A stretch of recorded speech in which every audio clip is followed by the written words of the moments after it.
हिमालय की पहाड़ियों में एक महर्षि अपनी कुटिया में रहते थे। वह पुरानी भारतीय आयुर्वेद और योग में माहिर थे। लोग दूर दूर से आते थे अपना इलाज करवाने के लिए।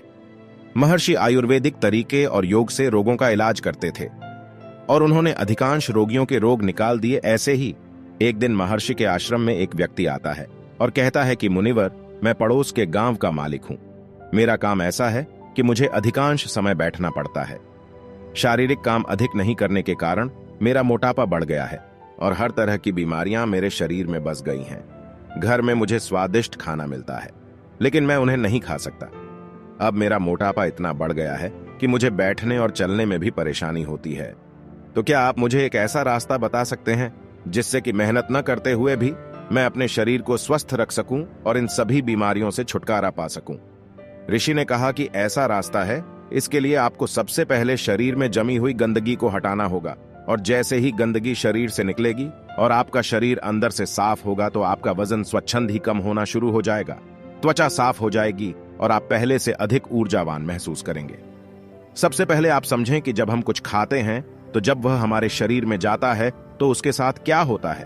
पहले खाद्य पचंडियों में जाता है, जहां यह तोड़ दिया जाता है। तब हमारी छोटी आंत में जाता है, जहां हमारे शरीर खाद्य के आवश्यक तत्वों को अवशोषित करता है। तब बड़ी आंत के माध्यम से हमारे शरीर से मल के रूप में बाहर निकलता है। लेकिन क्या हर प्रकार का भोजन यह सामान्य समय लेने के लिए लेता है? नहीं। फलों को लगभग 3 घंटे लगते हैं। हमारे पेट में 1 घंटा, छोटी आंत में 1 घंटा और बड़ी आंत में 1 घंटा। सब्जियां इसी अनुपात में 6 घंटे लेती हैं और गेहूं, चावल और दाल से बनी ऐसे उत्पादों को इस चक्र को पूरा करने में लगभग 18 घंटे लगते हैं। यानी जितना प्रकाश भोजन में पानी होता है, उस खाद्य को शरीर से बाहर निकालने के लिए उतना ही समय लगता है।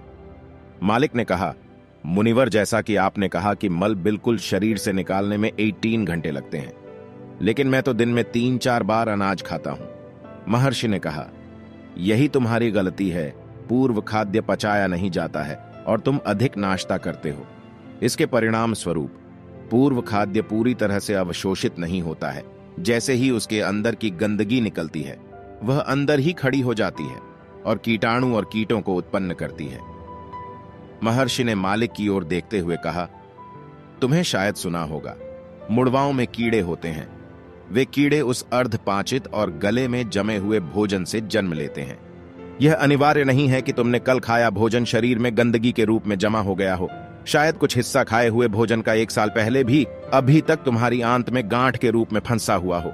हम किसी प्रकृति से सीधे प्राप्त नहीं कर सकते हैं। इसे पचाने और उसे बाहर निकालने के लिए शरीर के लिए बहुत मुश्किल होता है, और फिर ऐसा भोजन हमारी आंत में टिकता है और एक मोटी परत बनाता है। देखो, जो भी हम खाते हैं वह पाचित होता है और हमारी आंत की दीवारों के माध्यम से अवशोषित होता है और फिर हमारे खून में चला जाता है। लेकिन अगर गंदगी हमारी आंत की दीवारों के बीच में जमा होती है, फिर खाद्य के रस के साथ वह गंदगी भी अवशोषित होती है और हमारे खून के माध्यम से हमारे शरीर के सभी अंगों तक पहुंचती है और उनके काम में हस्तक्षेप करती है, और हम इसे विभिन्न बीमारियों का नाम देते हैं।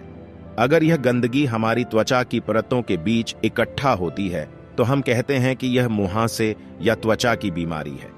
अगर यह गंदगी एक गांठ के रूप में जमा हो गई है हमारी किडनी या पेट के किसी हिस्से में, तो हम उसे कैलकुलस कहते हैं। वैसे ही मोटापा, अगर आप वजन कम करना चाहते हैं तो इस गंदगी को शरीर से निकालना जरूरी है।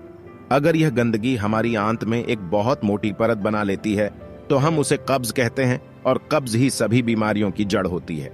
इसी तरह जब यह गंदगी हमारी श्वसन नली में जमा हो जाती है तो हम उसे दमा कहते हैं। वास्तव में इसका यही अर्थ है कि यह गंदगी हमारे शरीर की सभी बीमारियों की जड़ है, और अगर हम इस गंदगी को शरीर से बाहर निकालते हैं तो हम अपने सभी रोगों से छुटकारा पा सकते हैं, क्योंकि एक शरीर जो अंदर से साफ होता है उसमें कोई भी बीमारी नहीं हो सकती है।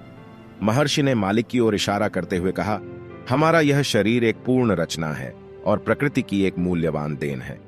कुछ समय बाद हम अपने शरीर को माता प्रकृति को लौटा देंगे, तो हम सभी का एक जिम्मेदारी है, जब तक हमारे पास यह शरीर है, हम इसे साफ और स्वस्थ रखें और माता प्रकृति ने हमें जैसा दिया है वैसा ही वापस करें। मेरे अनुभव से मैंने यह देखा है कि योग और प्राणायाम के अभ्यास से मेरा पाचन तंत्र सुधारा गया है और मुझे अधिक ऊर्जा और स्वस्थ महसूस होता है। योग एक प्राकृतिक उपचार तकनीक है जो हमें शारीरिक और मानसिक रूप से स्वस्थ बनाती है। इसलिए मेरा सुझाव है कि आप भी योग और प्राणायाम का अभ्यास करें और अपने शरीर को स्वस्थ रखने के लिए आयुर्वेदिक निदान का उपयोग करें। इसके साथ ही स्वस्थ खान पान का ध्यान रखें, स्वस्थ और पोषण से भरपूर आहार लें और प्रतिदिन व्यायाम करें। इन सभी तरीकों से आप अपने शरीर को स्वस्थ और सुगठित रख सकते हैं और अच्छे स्वास्थ्य का आनंद उठा सकते हैं। मुझे उम्मीद है कि यह जानकारी आपके लिए उपयोगी साबित होगी। यदि आपके पास किसी प्रकार का अन्य प्रश्न हो तो कृपया कमेंट में पूछें।